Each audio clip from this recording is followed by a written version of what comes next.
New era of Monday nights. With the current era of Raw running its course, it was time for a change. He had a great run though, from the 2002 draft all the way up to No Mercy 2006. Raw's had countless iconic moments. Raw Roulette, The Rock concert, Evolution turning on Randy Orton, a lot of great moments. And throughout it all, there wasn't much of a change. The Raw logo was the same, the music was the same, even the stage technically was the same. So as the boss says, it's time to shake things up. What is up, guys? Wrestling Premiere is here. It's been a while since we did a classic show review. It feels good to do one right now. This episode of Raw was in the University of South Carolina in Columbia, South Carolina on October 9th, 2006. 7,500 were in attendance to witness the forming of a super team, and the rating for the show was a 3.8, which was the highest the show had received in weeks. The episode kicked off with the world was watching intro before To Be Loved by Papa Roach played for the first time. You guys probably know this, but this is my favorite Raw intro because it really pumps you up. You're like, Raw's on, yeah. It just brings a whole lot of excitement. It's not like Across the Nation didn't bring excitement and whatnot. It's just this one is a personal favorite of mine. Jim Ross and Jerry the King Lawler represented Raw. Michael Cole and JBL represented SmackDown. And Joey Styles and Taz represented ECW. Kicking off the show was John Cena. Cena was fresh off a grueling title defense against Edge and was looking forward. The feud was over for now though. The champ hyped up the season premiere, fans cheering. He said that the people are a part of the 698th episode. With regards to Edge, Cena told him that it feels good to say that the champ is still here. All of a sudden, King Booker, the SmackDown champion, interrupted. A tale of two different sides. Booker corrected him, saying he's a champ, not the champ. That regard goes to him, King Booker, as he said. He started going on like an ancient king about how he went through three mighty foes. Oh, and he reminded Cena of that incident from 2 weeks ago. He's like, does thou remember that? Cena mocked him, and the worst thing you could do in wrestling is gimmick infringement. So you know how angry Booker was. He dropped the jokes and told him that this isn't a Renaissance fair, it's Monday Night Raw. For Cena, talk is cheap, and he wanted to fight. They're about to do just that. JBL's talking about how it sounded like a pot of neck bone, whatever the hell he used to say back then. Then all of a sudden, Big Show interrupted, and the ECW commentary started talking like they've been speaking all day when they haven't. They were quiet since the very beginning. Big Show called himself the champion of champions, and he said that Cena talks like he's black, Booker talks like he's Prince Charles, and he said that he's the most dominant champion, and Cena's like, what about Andre? So Big Show responds saying he's dead, and even if he was alive, he would have kicked his ass. Okay, that's no way to talk about your father. Booker is confused and asked, what's your point on all of this? Big Show bragged about everything, being champion, a movie star, and mentioned his appearance in The Waterboy.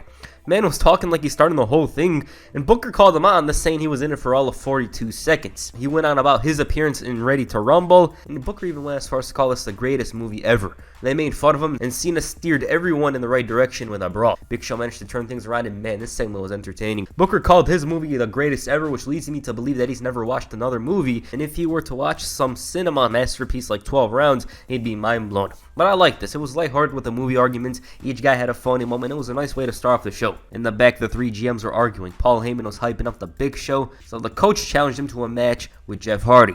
It got to the point where each man had to wrestle with a representative of said brand. King Booker has to face RVD, and all that's left was John Cena. Since Teddy Long likes him, he booked John Cena in a match one-on-one with The Undertaker. First time in 2 years, first time ever on Raw. The first match on the show is between Umaga and Kane.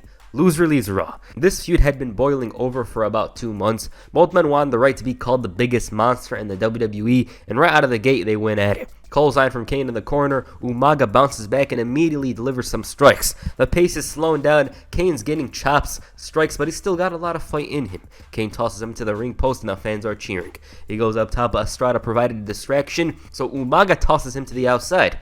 After the commercial break, the Samoan Bulldozer's dominating. He's in prime control, but with Kane, that's never a sure thing, and that's exactly what happened here. He's trying to stop this momentum, and off the top rope, Umaga hits this ridiculous splash, and Estrada breaks a cigar.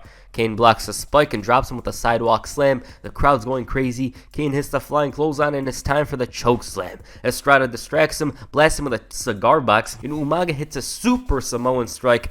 1, 2, 3. Damn. That was quick. They didn't even have time for a cooldown spell, although it was probably during the commercial break. This is way better than I expected it to be. There wasn't a dull moment on TV. The crowd's invested in it. Why not? These monsters are flying all over the place. Why wouldn't you like it? For Kane, it was the end of an era as he was gone from Raw. He walked out in disappointment when all of a sudden the Highlanders tried to give him some nice words. He responded by throwing them into the garage. Meanwhile, DX were forced to apologize for their actions last week, and this was because of the whole incident involving the coach, the fact that they visited the women's locker room accidentally, they threw him into the trash, all kinds of things. HBK apologized to the tag division, and Triple H is like, there was no tag division before we assaulted them. Damn. They were supposed to apologize to the Spear Squad, the coach, Chris Masters, Edge, and these apologies weren't even that, and the only one that was meaningful was, well, actually nothing. They were all cool until they realized they were alive, so they promoted their merch. The next match was between Jeff Hardy and Big Show. Okay, Hardy's IC champion, Big Show's ECW champion. Hardy quickly went on the attack, but he did nothing.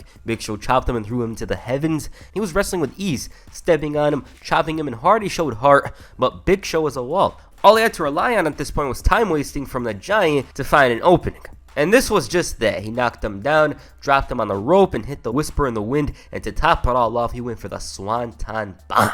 But Big Show kicked out and hit the Big Sleep before connecting with a showstopper to win it.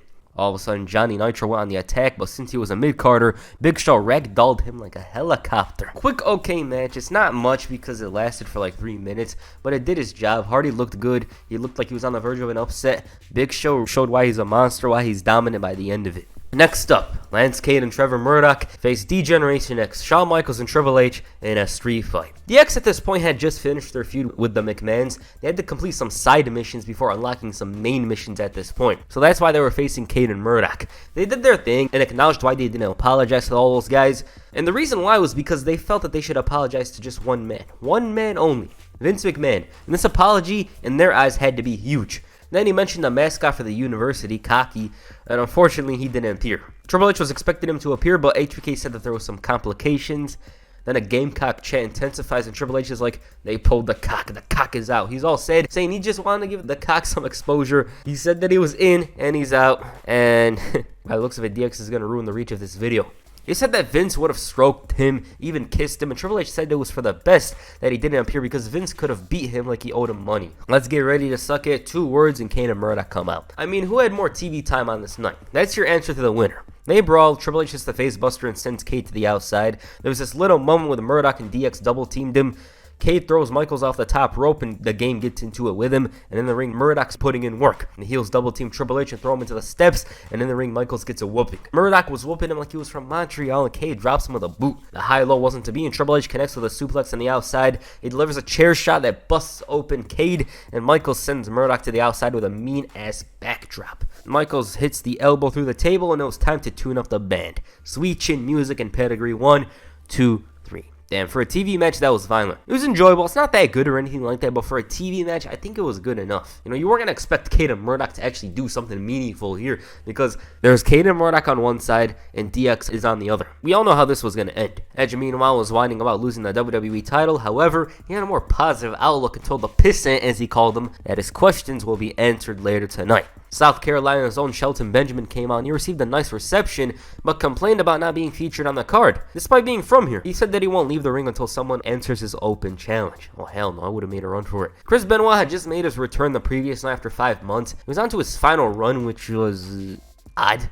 But with that said, immediately he started chopping Benjamin. He was schooling him and Benjamin had to find a cheap opening. He went on the attack with strikes and connected with a Samoan drop. Mid-match headlock. Fans rally Benoit on and he begins to fight back. Those chops were ridiculous. I just wanted to mention that. Comeback sequence, the German suplexes, but he misses a headbutt, and Benjamin goes for the T-bone. He's unsuccessful, and Benoit locks him in the crossface, and he taps. Quick, nice match. There's really not much to say about it, but Benoit was back. They were trying to ease him in because he had just returned the previous night. Paul Heyman felt that this made ECW look better because Benoit was an ECW guy, and the coach, meanwhile, realized that they needed somebody to solve this problem because they were all arguing over who's the best brand, this and that.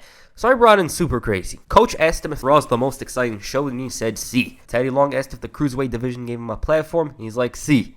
Paul Heyman asked him if he was the one who gave him a chance. C. And this was when they realized that he spoke English. Okay. Time for some Friday Night SmackDown action. The next match was a 6-man tag team match. Chavo Guerrero, William Regal, and Finlay faced Bobby Lashley, Rey Mysterio, and Batista. Now, each of these 6 men had a history with each other. If anything, these guys were all feuding with one another at the same time. Mr. 619 was doing very well, but the heels outnumbered him. After the commercial, Finlay was dominating with the help of a little bastard. Chavo's tagged in, and Rey suddenly finds form, but he still needed to make a tag. And Batista's in, but the ref didn't notice. They took advantage of this to inflict damage. Chavo was cursed though, and because of this, Batista was finally in. The Animals dropping them with ease, yet the jackhammer on Chavo. Lashley connects with a double spear and Ray hits a super hurricanrana, leading to the 619, and then a spine buster, and to top it all off, the frog splash to win it. Not much came out of this match. It was just to give SmackDown a platform, but other than that, not bad. JBL on commentary was once again hilarious, as he was during this time period. Backstage, the King told his queen that tonight was important. Why?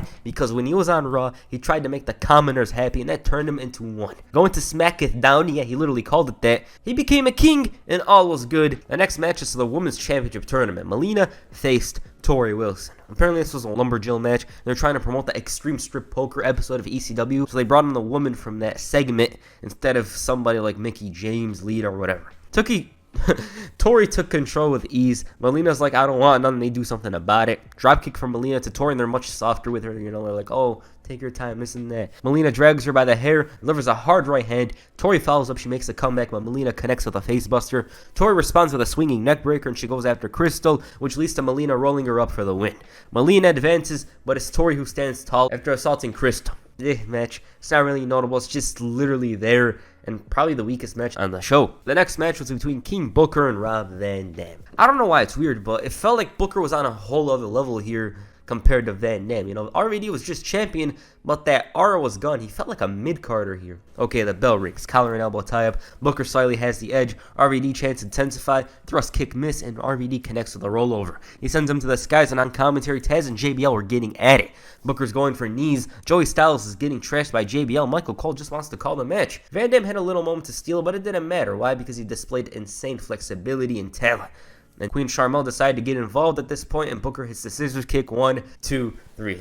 This match was just RVD whooping Booker's ass for the most part, and it wasn't even bad, but like I expected a little bit more to get to the ending of the match itself. I really thought they were going to do something, a little sequence this and there leading to the scissors kick, but it wasn't to be. A vignette aired for Crime Time's arrival on Raw. Then all of a sudden, Mitch of the Spear Squad had one of the weirdest promos ever. He said that he sucked, basically said that he needed the Spear Squad to beat Ric Flair. This wasn't 1998 Ric Flair, or even 1995 Ric Flair, but 2006 Ric Flair. He wasn't washed or anything at this point, but he really needed 4 other men to beat him. In other places, Mr. McMahon arrived and said that everyone's family. They were hyping up their guys, and since they felt that their brand was the best, he decided, no, I'm going to put it to the test. He booked the ECW champion, the WWE champion, the world champion in a triple threat match, and he's like, who will be the champion of champions? Cyber Sunday was a venue, and the GMs were in shock. They were amazed by this idea. The next match was between Mitch and Ric Flair. Mitch had made it a point to say that Ric Flair didn't have any friends, but he brought out some backup. Roddy Piper, Money Inc., and AA Arn Anderson. They sent the heels running, and in the ring, Mitch had some jobber offense. Flair bounces back with the chops and went after the leg. He locks in the figure 4, and as Mitch said, he sucks. That was literally the entire match. I don't think it even lasted a minute. This is probably the weakest match on the show. Edge hyped up this cutting edge throughout the night, and he promised to answer the questions regarding DX and the WWE Championship. So who was his guest? Randy Orton. So much talent in this ring, but also so many egos. Edge said that Orton impressed him when he became the youngest champion in 2004, but since then, he did absolutely nothing. The Rated R Superstar mentioned that Orton had some great matches with The Undertaker, Rey Mysterio, and Hulk Hogan, but he lost those matches. Orton threatened to drop him, but Edge had his reasons for mentioning these things. Why? Because Orton's issues with form has come down to one single moment. August 16th, 2004. The night Triple H kicked him out of Evolution. He said that Triple H's selfishness and ego ruined everything, and it's not like Edge cares. This was because the same exact thing happened to him last week. Why? Because Shawn Michaels cost him the title. And the same man that taught Triple H every dirty, backstabbing trick he knew. He said that somebody should take a stand against DX. For Orton, it was a very easy decision. He told DX that he's got 2 words for them. It's over, and there it was. Rated RKO formed. They had a common bond that was to take out DX, and it was a great way of giving Randy Orton something. He was a little at this point, like he was a world champion waiting to happen, but it was clear that their priorities were with others. This allowed Orton to get launched into the main event scene. And the main event, John Cena faces The Undertaker. Okay, one of the biggest matches WWE had at the time, and it was going to happen on Raw. The Undertaker quickly went after the champ aggressively, and Cena's mistake was getting into a slugfest with him. Whatever Cena was doing was pissing The Undertaker off. He boots the champion and tried going for the old school, and Cena's persisted on the attack and managed to hit the superplex, which got him a near fall. He connects with a shoulder block, and it's time for the 5-knuckle shuffle. Nope. Why? because The Undertaker was up. Cena hits the DDT, but he still refused to stay down. The FU wasn't to be, and instead Taker hits the chokeslam, and all of a sudden King Booker and the Big Show interfered, causing the DQ.